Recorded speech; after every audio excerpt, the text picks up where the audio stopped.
Great seeing you back. And again, all this week, we're talking about being thankful. And I want to talk about really living a life of gratitude on Thanksgiving week here. Gratitude living. Well, what does that mean? Okay, and I talked a little bit on the weekend about like speaking right. Okay, so what I mean is, I want you to have faith-filled language, no matter what's going on. You want to get to the place where your speech make it default to laughter. Okay, I practice this. It really helps me. So let's say I got something bad going on, and I'm kind of battling through it, and I'm trying to overcome this thing, and everything. Okay, and you got to do that. Okay, but don't get angry. Don't get frustrated. Don't start saying negative statements. Start to laugh. First, I'll just start laughing. I'll make fun of myself. I'll make fun of the situation. It helps. Listen, let's go into gratitude living. Look in Colossians 3:17. Whatever you do, whether it's in your word or deeds, that's your works, do it all in the name of the Lord Jesus, giving thanks to God the Father through him.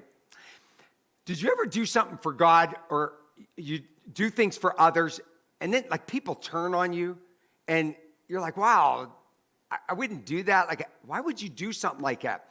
Well, where we go wrong, when we do something for others out of love, number one, you're doing it for God, right? Because I'm a believer. So I want to do it because I'm into gratitude living. So everything I do, I want to honor him. So as he gave unto me, I give unto others. And if they don't appreciate it, it's okay, because I first gave it unto God. A heart filled with gratitude isn't just thankful. It overflows with kindness towards others. So how do you know that you really do have gratitude in your heart? Well, the way you know is it pours out in being kind to other people, being nice to other people, to have empathy for others. Why? Because you're so thankful for what God has done for you that it overflows out of love to other people. Ephesians 4:29, he goes, so don't let any unwholesome, like bad talk, negative talk, come out of your mouths, but only that which is helpful for the building up of others and according to their needs, that it may benefit those who listen. So when we come out sharp and say strong things, it's got to be for a reason. It has to be because you're standing up for God.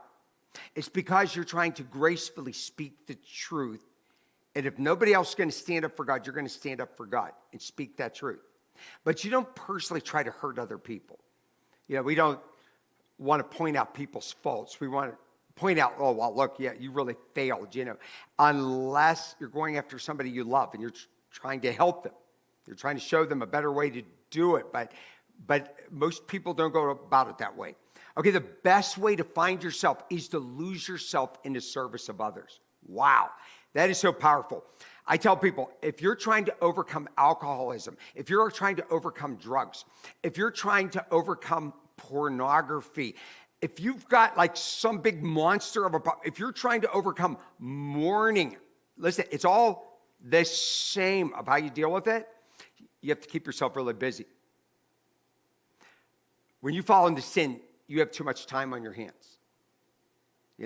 Idle hands is where the devil works. And when you're mourning, you have a lot of time in your hands. You're going to spend too much time looking at pictures and crying too much. I mean that. You need to do those things, but it's better to do good things for other people. God will heal you faster. He'll bless you. He'll give you healing. Look, what are specific ways that you can reflect God's love in your daily interactions? Because I want you to think about the people you should be thankful for. I want you to think about good things which you could do for people in your honor to God. 1 Peter 2:12, he says, live such great lives, good lives among pagans, the lost. Though they accuse you of doing wrong, and trust me, they're going to do it anyhow. They may see your good deeds, glorify God on the day he visits us. Listen, you'll be accused of doing things you never did. Skip it. Don't worry about it. Just live a life of being a good person, giving to others. Let them see that you're happy in the Lord because you're living a life of gratitude.